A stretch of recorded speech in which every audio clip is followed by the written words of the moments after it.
Okay, now we can talk about Rebecca Felgate, right? Go right on to it. All right. I think it was Wednesday. I'm not sure. I can't remember because I was just so elated.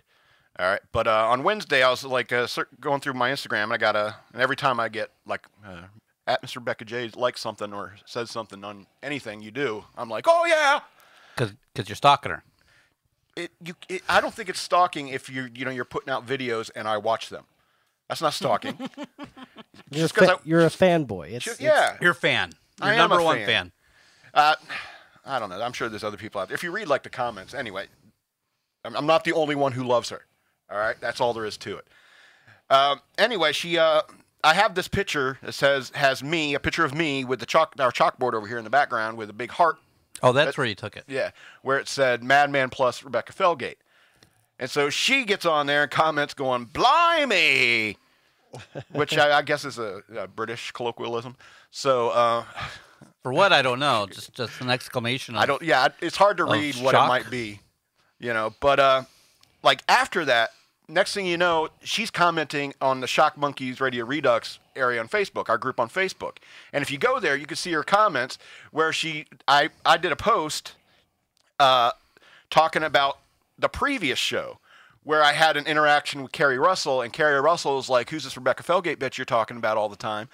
And I said, "Look, man hands, nobody talks about Rebecca that way, Yeah, man hands. So then I posted this thing because Carrie Russell was blowing up my phone. She's like, you're throwing my name around and took all of me mean things like man hands. And I'm just like, well, you do have man hands. What can you do? Rebecca Felgate's hands are lovely. What are you going to do? Hell with you, Carrie Russell. Anyway, so she reads this and she gets it all out of context. So, of course, she's like, oh, I'm going to listen to this episode.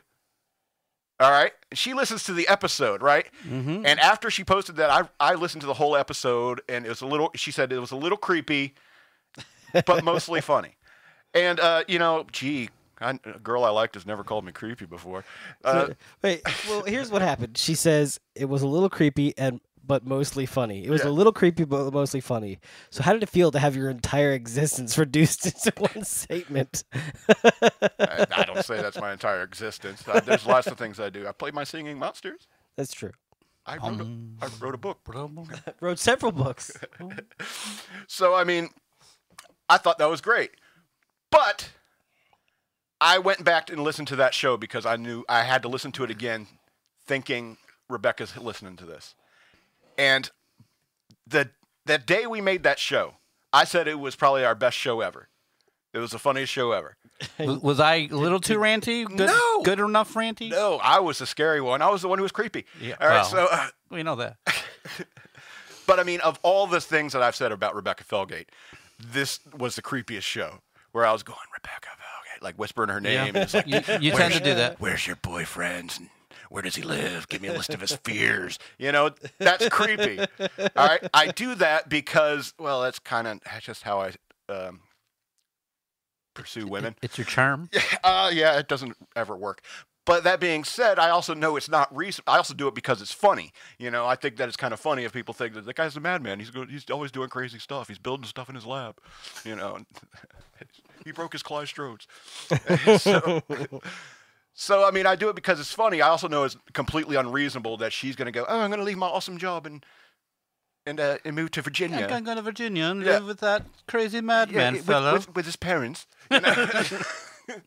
Yeah, that's completely unreasonable. So, she has an awesome job. She has a boyfriend. I don't know how awesome he is. He seems kind of funny.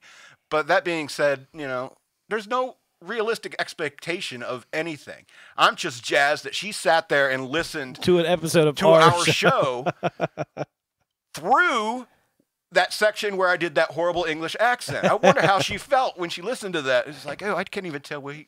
Was that the one with the potatoes? Yeah, the throwing of the potatoes. It's like, I can't even tell what region he's from. And it's like, because I'm from Virginia.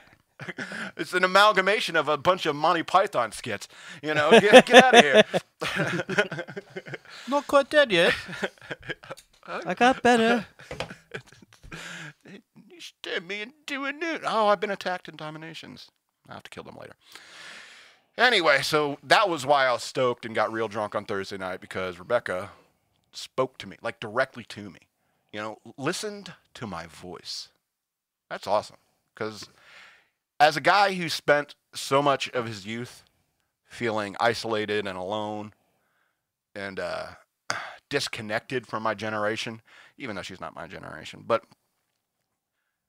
I felt closer to the world when she posted on here, like, because I've been, hashtag Rebecca Felgate, hashtag I love Rebecca Felgate, left and right, all over the place, I'm throwing her name out there, never thinking for a second that she would actually see it or react to it. Yeah, what's this all about? Oh, he's cute. I think I will move to Virginia. All right, you're fantasizing now, Uncle. I think she's going to start following you now. That would be cool. Now you're going to watch YouTube videos with Madman talked about me again today. That's what you're going to see. That would be cool. She also posted another thing. Is like after she listened to the show, she went back on Instagram, and she said hashtag quit smoking. Nice. And wait, was that also the episode where we were talking that we need to get a hold of Rebecca and have you quit smoking? Yes. See, there you go. Exactly. Hashtag quit smoking. And so I responded, yes, another 50 pounds, and then I'm going to work on quitting smoking and drinking. And I would have moved up my timetable and quit immediately. I would have already been quit. I'd probably be fiending like a mofo right now, flipping out. But she didn't. It wasn't hashtag promise of love and kisses. So if it was hashtag smoking and hashtag quit smoking and hashtag you get my love and kisses, then I would quit. But then you would quit. But because it was already on my timetable, I'm not moving it up. So because this is out of order, this explains your Thursday night escapade of smashing your nose. Exactly. Okay. Because I was in such a great mood. Justifiably so. Oh, sorry, Rebecca. I don't want to creep you out, but sometimes I think it's funny. To creep someone out? No. To pretend like you're creeping someone out. I don't want to actually creep her out. I want our listeners who are not Rebecca Felgate to think it's like he really sends messages to her. It's like, I love you. I'll send you a pig's heart next week.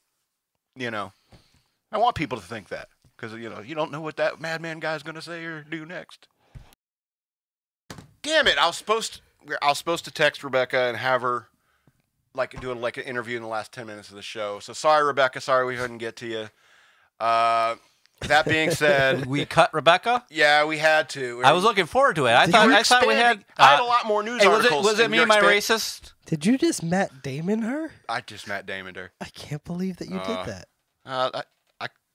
I'm sorry. I just want to think that maybe she'd be calling me right after the show.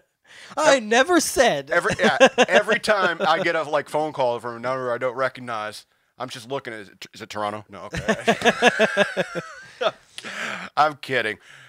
We love you, Rebecca. We love you for listening. Thanks for following us down the well. I'm the Madman. Listener Tom. And EK the DJ. Have a good one.